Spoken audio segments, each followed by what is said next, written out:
welcome back to the channel. Today I wanted to talk about Stranger Things Season 4. Really amazing series that I just watched this weekend. And spoiler alerts, if you want to watch the show, don't keep watching this. Watch it first. So, the whole series really revolves around Elle, or 11, regaining her superpowers and coming to her authentic, full expression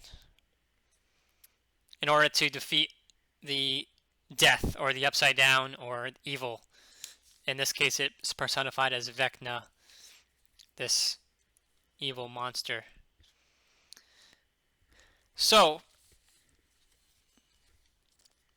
she's working with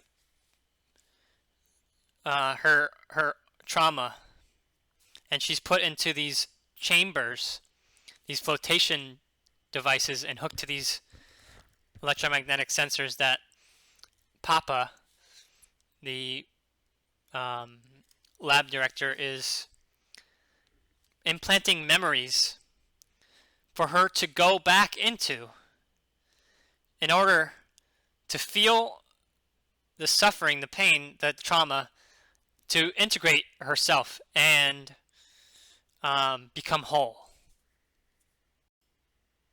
So,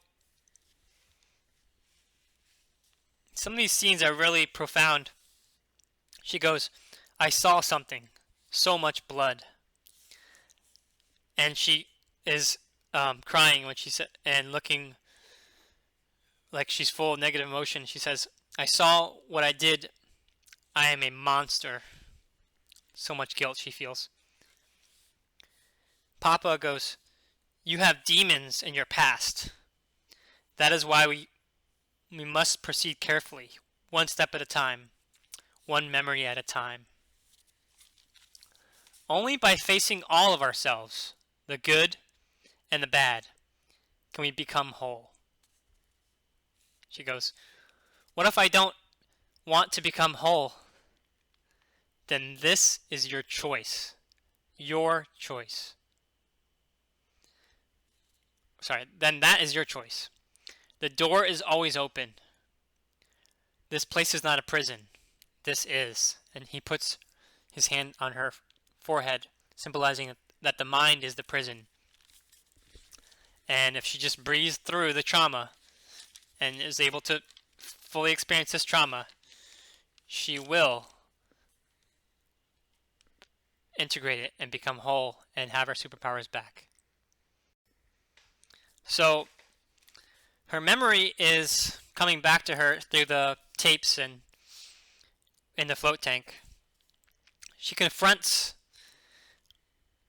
the real true cause of the evil, which is another guy named One. She figures out, who's also been experimented on and has powers. But he's like the dark side of her. He says, "Humans are a unique type of pest, multiplying and poisoning our world, all while imposing a structure of their own, a deeply unnatural structure. Where others saw order, I saw a straitjacket. A cruel, oppressive world, dictated by made-up rules, seconds, minutes, days, weeks, months, years, decades, each life a faded, lesser copy of the one before. Wake up, eat, work, sleep, reproduce, and die. Everyone is just waiting for it all to be over, all while performing a silly, terrible play day after day." Then it's this Star Wars moment where he goes, "Join me, and we could remake this world however we see fit." And he puts her into full death mode. She rises up in resurrection of death, and he's got power over her. But then she enters the near-death experience, consciously, willingly. She sees memories, her mom, some friends like love. She sees, she finds within a reason for living. She comes down to the ground with all her might and says, "No." And she, as this is happening, her body's like trembling. The EKG is going off. The machines that are tracking her are going off with ding, ding, ding, ding, ding, with signs of like activity. She's regained her power by claiming victory over death. She banishes the evil, to the wall and beyond into the other world. And she has her superpowers back. Heroic music is playing. And that is the end of the season 4, episode 7. And there will be 2 more episodes coming on July 1st. One thing in this series I want to touch on is the characters trying to understand the nature of evil, the nature of the other side. This evil, this is representation of death or disease or decay or our ability to destroy things. And they go into the house where the evil person was started to be evil and develop his evilness. And they look at the clock, and the clock is a symbol for time, the nature of time. We need time to experience death. Without time, we wouldn't,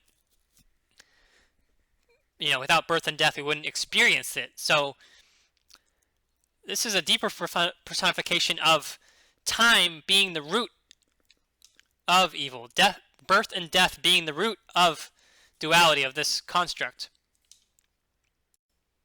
And the gang of people, gang of superheroes in this case, go, why is this wizard obsessed with clocks? I mean, it's just a clock, right? Like a normal old clock. And then Nancy goes, all I know is the answers are here somewhere. So the answers are actually found in time, in birth and death, in the cycle of time. And the passing of time, we experience death. So to rise above death,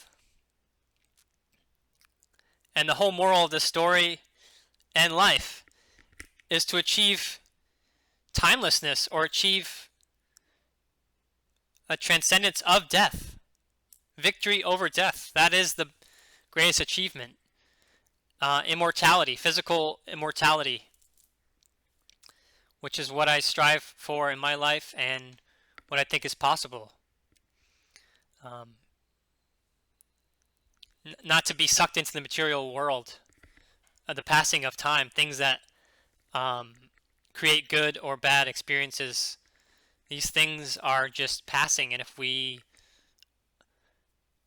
know our true godlike nature, our spirit, we can transcend these things. Some food for thought. Hope you guys have a great day and enjoy the show.